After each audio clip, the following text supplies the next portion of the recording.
जय हिंद साथियों, आज 15 अगस्त है यानी स्वतंत्रता दिवस है। तो स्वतंत्रता दिवस की आपको और आपके समस्त परिवार को ढेर सारी शुभकामनाएं।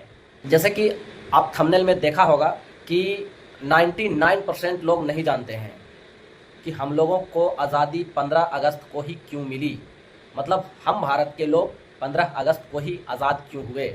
तो देखिए, सबसे पहले हम अपने उन वीर शहीदों को याद करते हैं, नमन करते हैं, जिन्होंने अपनी प्राण न्यौछावर कर दिए, अपनी जान की आहुति दे दी हम लोगों को आज़ादी के लिए। सोचिए, आज के दौर में लोग सिर्फ अपना सोचते हैं, मतलब अपने बारे में सोचते हैं।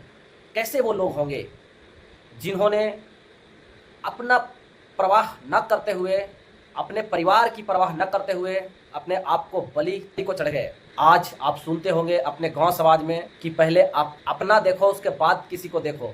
सोचिए, उन लोगों ने अपना नहीं देखा, पहले देश को देखा कि हमारा काम है, हमारा देश आज़ाद होना चाहिए, और अपनी देश के खातिर हंसते हंसते फांसी के फंदे चूम गए। कई लोगों ने अपने आप को वचनबद्ध होकर के खुद को गोलियों से प्राण न्यौछावर कर गए। सोच के देखिए, जैसे आज के लोग सोचते हैं वैसे अगर वो लोग सोच रहे होते या सोचते तो क्या हम भारत के लोग आज आज़ादी भरी जिंदगी जी रहे होते? क्या नहीं। इसीलिए हम लोग को आज उन वीर शहीदों को याद करते हुए प्रण लेना चाहिए कि हम अपने साथ साथ अपने देश के बारे में चिंता करेंगे। कहने का मतलब, आज हम संवैधानिक हैं, मतलब हमारा देश संवैधानिक हो चुका है, गणतंत्र है। तो संविधान के तहत हमारे पुरखों ने संविधान के माध्यम से हमें वो ताकत, वो अधिकार दे गए हैं जिससे हम अपनी राष्ट्र की सेवा और सुरक्षा कर सकते हैं।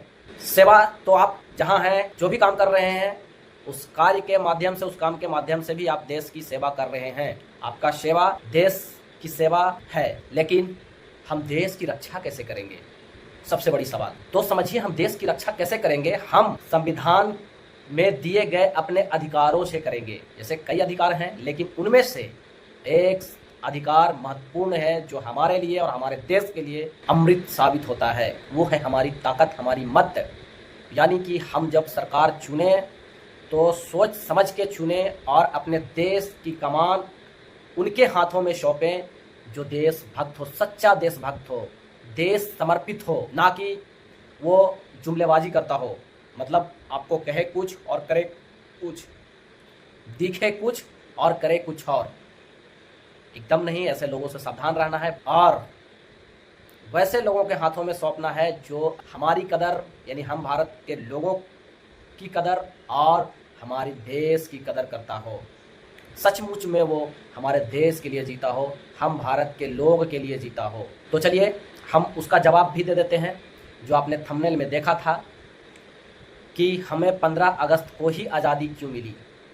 तो समझिए, हम अंग्रेज़ से तो लड़ रहे थे, अंग्रेज़ तो विवश हो चुकी थी, यानी भगत सिंह, राजगुरु, सुखदेव, चंद्रशेखर आज़ाद, सुभाष चंद्र बोस, महात्मा गांधी, मंगल पांडे जैसे स्वतंत्रता सेनानियों ने नाकों में दम कर रखा था। अंग्रेज़ों की सिंहासन हिल चुकी थी और ठीक उसी समय द्वितीय विश्व युद्ध चल रहा था, जिसमें जापान की सेना ब्रिटिश शासक की सेना के सामने आत्मसमर्पित किए थे। यानी वो दिन 15 अगस्त ही था जिस दिन जापानी सेना ने ब्रिटिश शासक को आत्मसमर्पण कर दिए थे। इसी जीत के उपलक्ष्य में अंग्रेज़ों ने सोचा कि क्यों ना हम इसे अमर बना दें। भारत ऐसे भी अब आज़ाद होने को ही था, तो सोचा कि एक अच्छी चीज़ है, यही तारीख तय कर दी जाए ताकि हम इस तारीख को अमर कर पाए। और वो दिन उन लोगों ने चुना 15 अगस्त। तत्कालिक वायसराय माउंटबेटन थे और माउंटबेटन को ये तारीख बहुत पसंद थी, इसलिए क्योंकि उनके सामने जापानी सेना ने घुटना टेक दिया था। तो आपको ये जवाब मिल गई। तो चलिए, हम लोग फिर मिलते हैं नेक्स्ट वीडियो में। जय हिंद, जय भारत। यदि आपको ये वीडियो पसंद आई होगी तो लाइक और शेयर करें, चैनल सब्सक्राइब कर लें।